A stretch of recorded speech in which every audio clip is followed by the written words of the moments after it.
Welcome to the Daily Plunge. We are in the book of Exodus, chapter 17, 1 through 16. Now, the Lord leads the whole Hebrew community out from the desert into more wilderness, right? And they stop at a place called Rephidim. And it's a resting place, right? And there's no water there.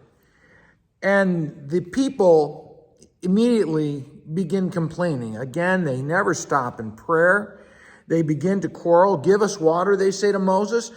And they accuse him once again of these nefarious motivations. You just brought us out here to die. We could have stayed back in Egypt. They're always looking backwards for their addiction to slavery.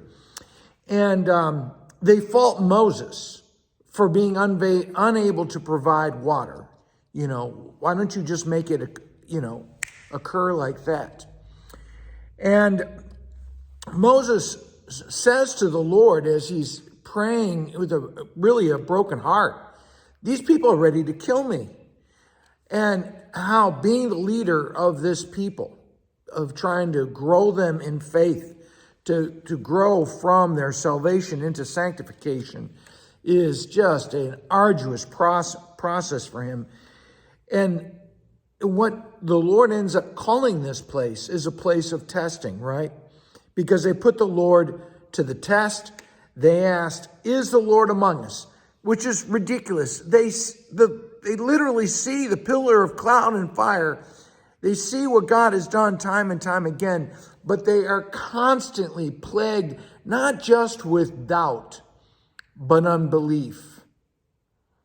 And we are like this too, where instead of, even though we see God, we hear his word, we see his sacraments, we are plagued with unbelief, and where we go against the Lord in our thoughts, in our behavior.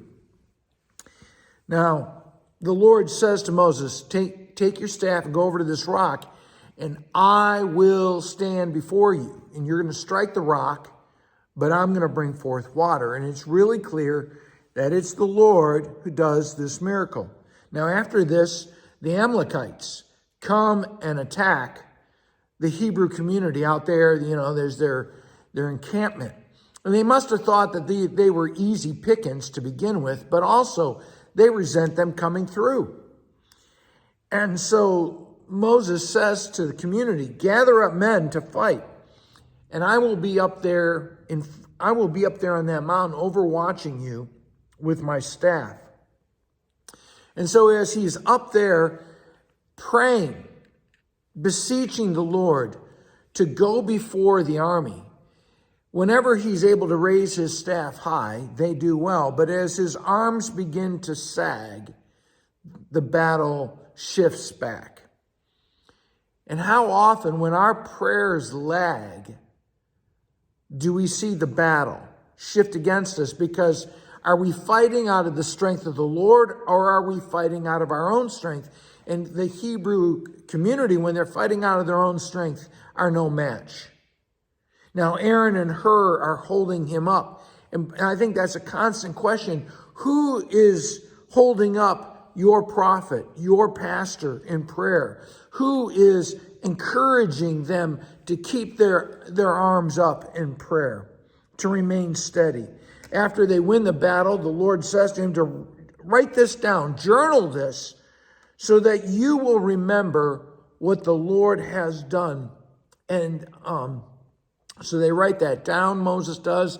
They build an altar so that they may remember this phrase, that the Lord is my banner. He is my ensign, the flag that I follow. All right, friends. Well, thanks. Have a blessed day.